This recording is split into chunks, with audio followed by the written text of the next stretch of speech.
Selamat datang dan selamat beribadah di Gereja GPDI Kalvari Kupang. Mari sama-sama kita akan melihat pengumuman untuk jadwal ibadah sepekan. Oleh kuasa dan Allah di pihak kita, siapa dapat melawan? Kita lebih dari pemenang, lebih dari pemenang, pemenang dalam segala perkara.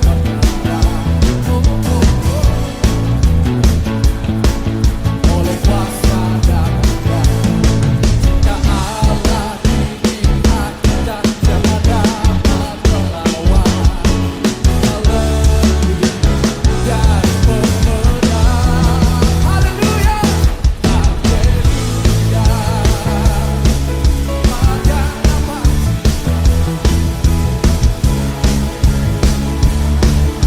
Kami juga mengucapkan selamat datang untuk para jemaat yang baru pertama kali bergabung di Gereja GPDI Kalvari Kupang. Sampai jumpa di ibadah-ibadah selanjutnya ya. Tuhan Yesus memberkati. GPDI Kalvari, sekali Yesus, tetap Yesus. Haleluya. Dapat saya kita mengakhiri tahun ini dengan jadi pemenang. Amin. Katakan bersama. Selamat pagi, salam sejahtera untuk kita semua. Haleluya, puji Tuhan.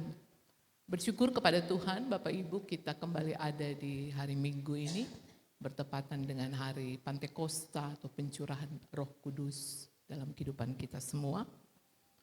Galatia 5 ayat 25 menjadi ayat pokok kita pada pagi hari ini. Saya berterima kasih kepada Tuhan, tentunya lewat Bapak dan Ibu Gembala untuk kepercayaan pelayanan pada pagi hari ini. Galatia 5 ayatnya yang ke-25, Bapak Ibu mari kita perhatikan Alkitab kita dan saya akan membacakan bagi kita semua. Demikian firman Tuhan.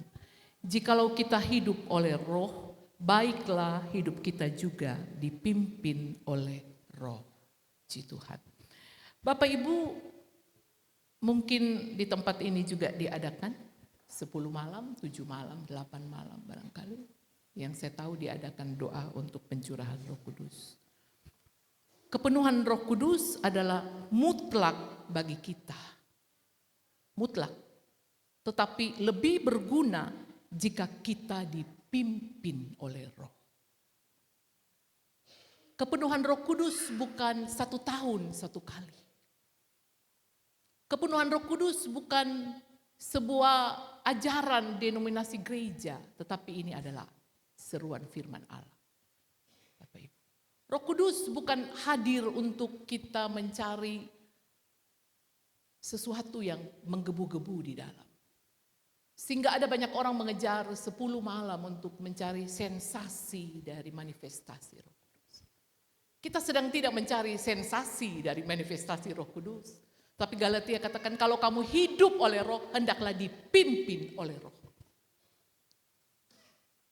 Hari ini ada banyak gereja yang kemudian mengajarkan bagaimana cara berbicara dengan bahasa roh.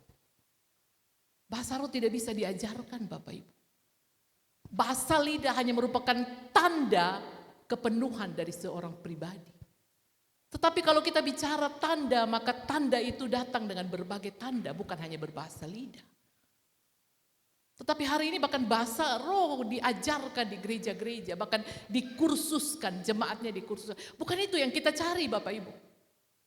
Bukan sensasi seperti bom yang meledak. Kita menggebu-gebu di hari Pantekosta 10 malam, setiap malam, wah kita rindu, kita haus dipenuhkan. Kita berteriak, kita menangis, ada kegerakan. Badan kita bergemetar karena ada sesuatu yang terjadi dengan kita.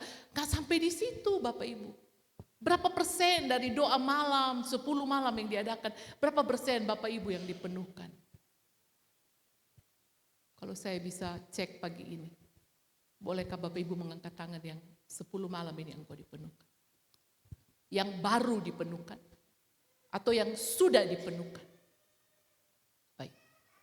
Bukan itu tujuan pemenuhan roh di atas kehidupan kita. Kisah 1 ayat 8 katakan kamu akan penuh dengan kuasa.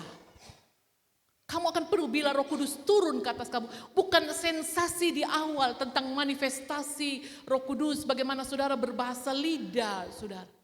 Bukan itu.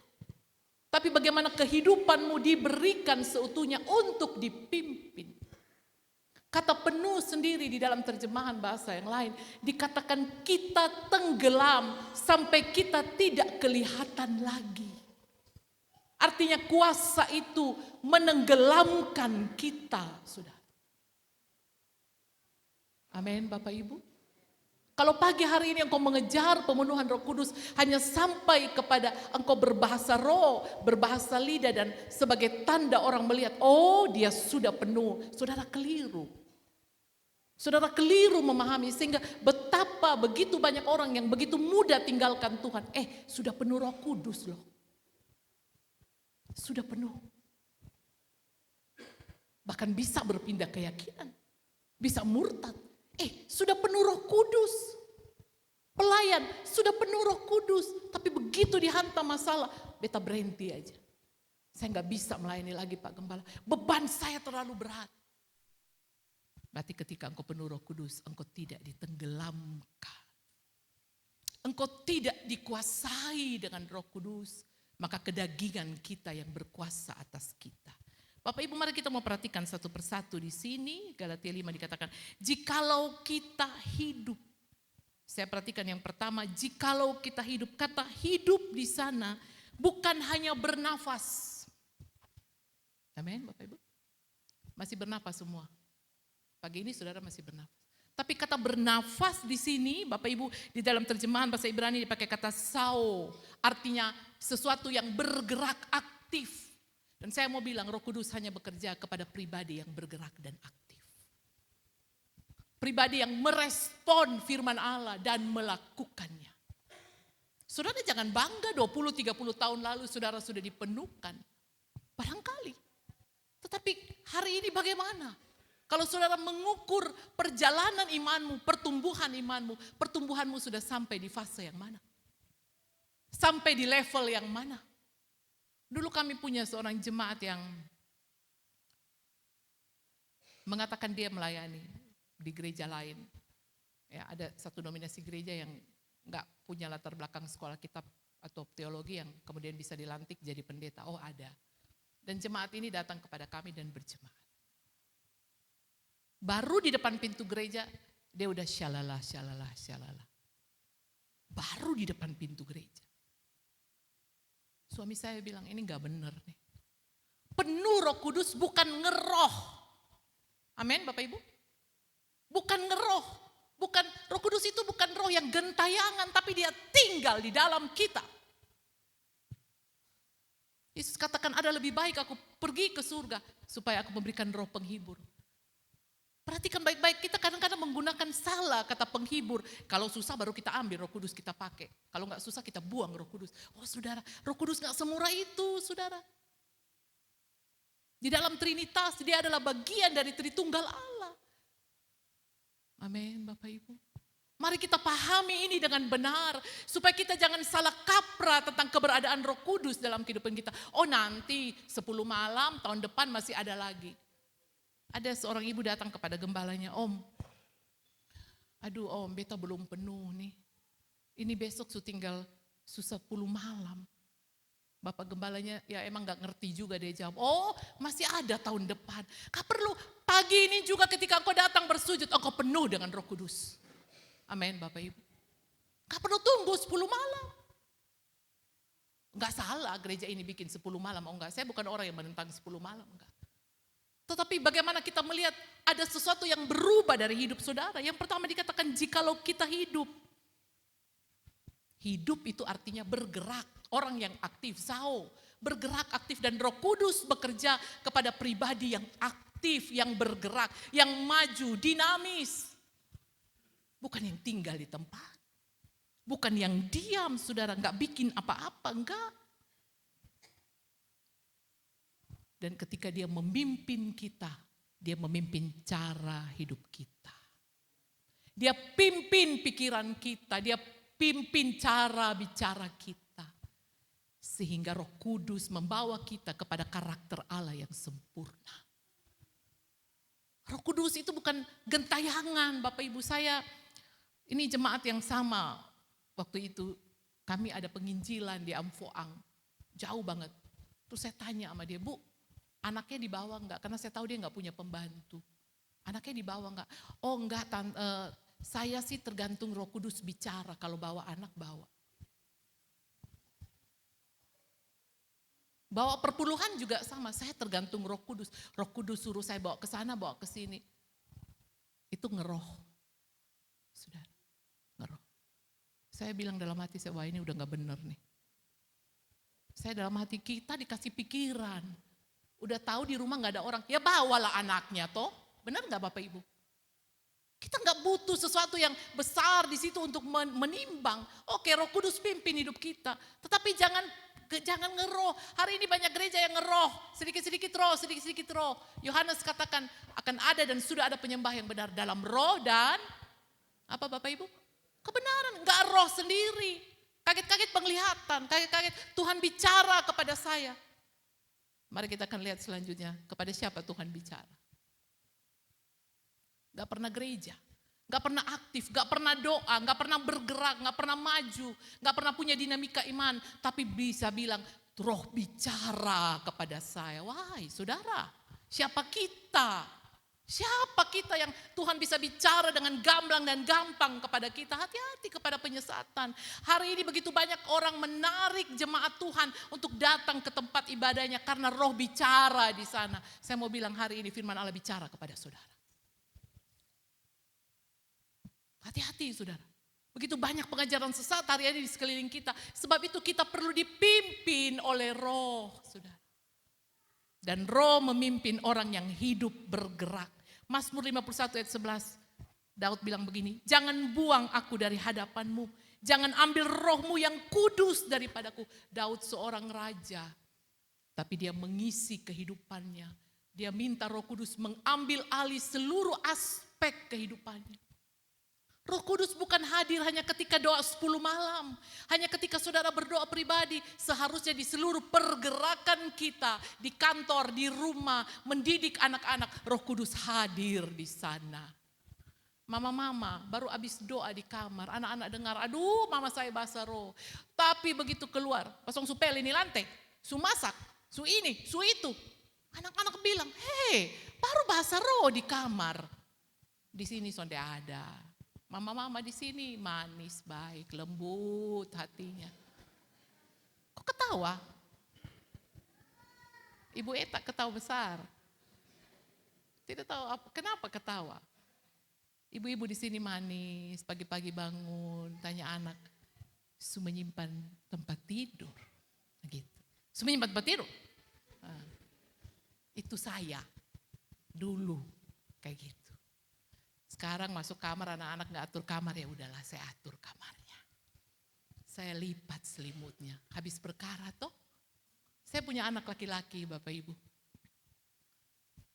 Dia bisa ganti spray. Tapi satu penyakitnya. Setiap kali dia ke kuliah saya masuk kamarnya. Selimut gak pernah dilipat. Terus saya ngomong sama dia. Adek, coba atur itu tempat tidur. Lipat itu selimut. Sudah lemak. Kok sama? Sebentar pulang pakailah itu selimut. Sebentar pulang nanti pakai lagi, nanti terombak lagi itu tempat tidur. Saya butuh Roh Kudus untuk menyabarkan saya Bapak Ibu. Amin. Saya butuh Roh Kudus di seluruh aspek yang aktif, yang bergerak. Saya butuh Roh Kudus. Begitu di jalan ada motor yang tiba-tiba lambung dari kiri. Udah Roh Kudus jamaah. Kadang-kadang kita berdoa, Tuhan tolong saya. Selamat sampai ke tujuan. Selamat. Tapi di dalam perjalanan kita sudah tidak selamat berulang-ulang. Kita maki, bodoh sekali. Goblok lu, bawa motor tahu kok sonde. Kita udah gak selamat sampai tujuan. Kita udah bikin dosa berulang-ulang. Sebab itu kita perlu dipimpin oleh Roh Kudus Bapak Ibu. Kita perlu dipimpin. Daud mengakui bahwa dia tidak bisa hidup tanpa Roh Kudus. Kalau engkau penuh Roh Kudus, itu bukan hanya terlihat dari manifestasi Roh Kudus, tapi terlihat dari sikap hidup yang berubah.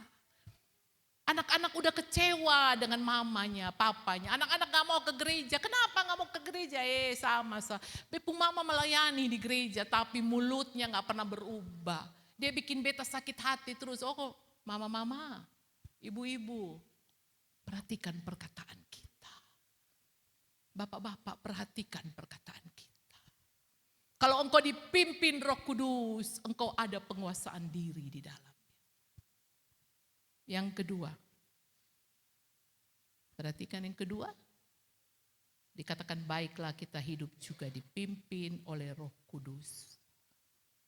Saya perhatikan di sini di dalam terjemahan asli dipakai kata stoicheo, Bapak Ibu. Stoicheo itu artinya mau diarahkan. Seperti orang, dipakai sebuah perumpamaan di sana, seperti orang yang berlatih berbaris. Kalau zaman saya sekolah dulu PBB. Berlatih berbaris, diarahkan belok kiri, belok kanan, jalan di tempat, maju jalan, lencang kanan, lencang kiri, sebagainya. Tetapi semuanya harus seirama. Gak ada orang gerak jalan gak seirama, kalah kalau ikut perlombaan kalah.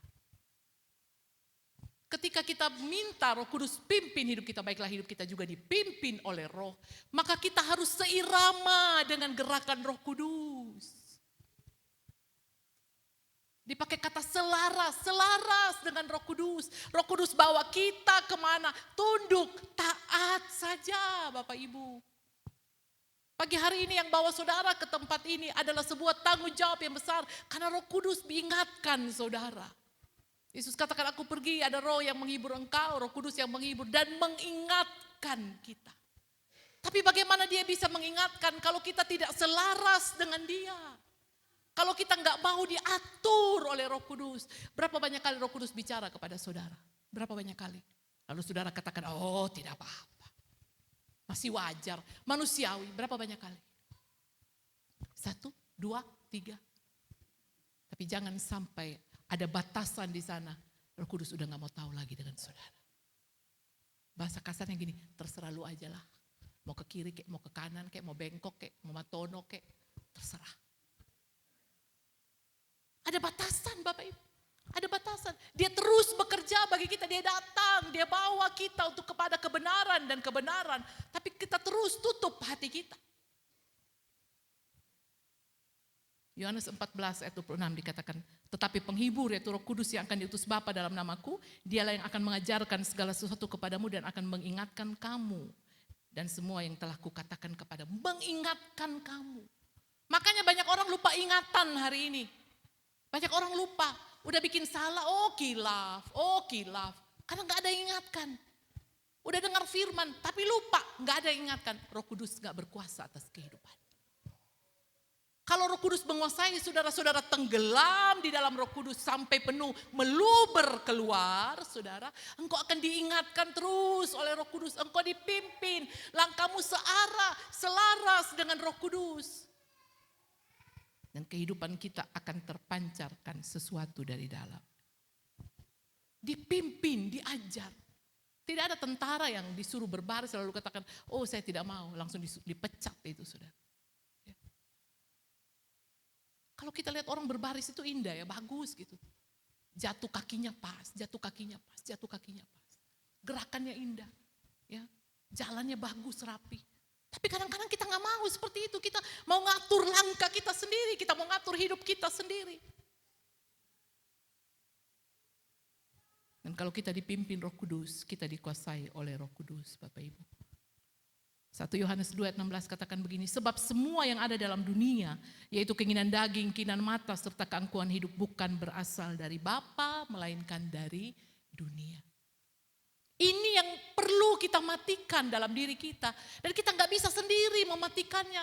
Dikatakan setiap keinginan, keangkuhan hidup, keinginan mata, itu bukan dari Bapa, saudara. Roh Kudus datang untuk mengarahkan kita untuk tinggalkan ini. Bapak Ibu, kita masih ada di dunia, tapi kita bukan orang dunia. Amin. Kita masih ada di dunia. Saya suka pakai contoh gini. Ikan itu berenang di air laut yang asin, tapi ikan gak asin. Nanti saudara kasih keluar, dari laut, saudara bikin woku, saudara bakar, ya, saudara bikin rica-rica, baru saudara taruh garam. Saudara bikin ikan asin, saudara jemur, tapi ikan itu enggak asin di laut yang asin. Kita ada di dunia, kita hanya pengembara. Sebab itu cara hidup dunia tidak boleh diambil, diadopsi oleh kita. Kita tidak mampu. Kita tidak sanggup. Melayani Tuhan, singers, WL, tapi kemana-mana satu tali, celana pendek, sorry ya, saya ngomong ini. Kalau Roh Kudus suruh ngomongin, saya ngomong kepada saudara. Ya.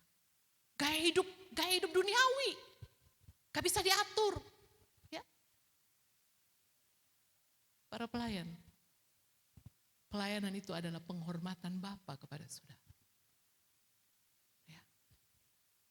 Sebab itu para pelayan, saudara mutlak wajib dipenuhi Roh Kudus untuk terus mengingatkan engkau siapa, engkau apa, engkau datang dari mana. Dan kalau kau berdiri di mimbar ini, itu hanya kepercayaan Tuhan. Penuhlah dengan Roh Kudus. Bukan hanya penuh, tapi dipimpin, mau diatur, mau dikendalikan oleh Roh Kudus. Wah, memang tidak enak Bapak Ibu. Hidup dikendalikan itu gak enak, karena pada dasarnya manusia suka mengendalikan dirinya sendiri. Tidak enak. Tapi kita mau mengejar ini, supaya kita dipimpin oleh Roh Kudus. Maka akan terlihat kehidupan yang dipimpin oleh Roh Kudus, bukan hanya dipenuhi oleh Roh Kudus, tapi dipimpin oleh Roh Kudus. Hari ini orang bangga, karena ada manifestasi Roh Kudus. Saya udah berbahasa roh, saya berbahasa lidah 30 tahun yang lalu. Mana buahnya? Mana sudah? Ini yang kita kejar hari ini, buahnya. Yohanes 15 katakan yang tidak berbuah dipotong. Ranting-rantingnya dipotong, dikumpulkan menjadi kering, dibakar. Penuh Roh Kudus tidak menjamin kalau engkau bisa berubah dalam sikapmu. Tapi dipimpin oleh Roh Kudus menjamin engkau bisa berubah dalam kehidupan. Tidak ada yang bisa tolong dan bantu kita. Roh Kudus bantu kita, saudara. Dia tolong kita. Hari ini berapa banyak saudara yang sudah dipenuhkan. Minta untuk Tuhan pimpin kehidupanmu. Amin. Pimpin kehidupanmu. Dia pimpin kehidupanmu. Dia atur kehidupanmu. Dia atur langkahmu. Di tempat kerja, di rumah, dimanapun. Sama. Kita gak seperti siluman, saudara. Di gereja aduh luar biasa ya, mama saya, papa saya luar biasa. Tapi begitu balik ke rumah, wah. Ada lagu bilang, buka dulu topengmu. Di gereja seperti pakai topeng. Di rumah topengnya dilepas, ini yang aslinya. Berapa banyak anak-anak muda yang tidak mau ke gereja karena orang tua gak jadi berkat. Orang tua yang dipenuhkan Roh Kudus loh. Berapa banyak? Berapa banyak orang tua gak mau ke gereja lagi karena anak-anaknya tidak dipimpin oleh Roh Kudus. Bikin sakit hati orang tua. Berapa banyak Bapak Ibu? Tapi saya percaya seberapa banyak kita yang ada. Kalau kita dipimpin oleh Roh Kudus, ada perubahan terjadi di rumahmu. Ada perubahan terjadi di tempat kerjaanmu. Engkau seorang atasan barangkali. Ada perubahan yang terjadi kepada bawahanmu.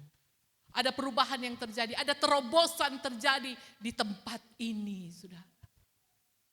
Roh itu akan merasuk kita, memenuhi kita. Kita jadi orang yang berubah. Gak ada lagi yang suka tersinggung, gak ada. Ya, gak ada. Ditegur oleh firman Allah, terima kasih. Ditegur oleh sesama anak Tuhan, terima kasih untuk tegurannya. Tapi sampai rubah gak dibahas. Dia bisa tuh tegur beta. Gak ada. Ada Roh Kudus, amin Bapak Ibu. Ada Roh Kudus, gak ada ketersinggungan. Anak gak tersinggung sama orang tua gak tersinggung sama anak. Para pelayan tidak baku tersinggung, gak saudara. Jangan bawa topeng di gereja ini. Bawa aslimu biar Roh Kudus ubah kehidupan. Biar dia ubah, dia pimpin, dia arahkan. Dikala katakan, jikalau kita hidup oleh Roh, baik hidup kita juga dipimpin oleh Roh. Dan ketika saudara keluar dari tempat ini, terlihat hidup yang dipimpin oleh Roh. Kata-kata yang dipimpin oleh Roh, sikap yang dipimpin oleh Roh, tindakan yang dipimpin oleh Roh, pikiran yang dipimpin oleh Roh, berubah. Wah, rumah rasa seperti surga kecil, saudara. Di tengah-tengah keadaan yang tidak menentu ini, rumah saudara adalah surga kecil bagi keluarga saudara. Kenapa? Orang-orangnya dipimpin oleh Roh Kudus. Amin, Bapak Ibu. Tuhan Yesus memberkati kita. Mari kita merendahkan diri, kita mau menyembah Tuhan.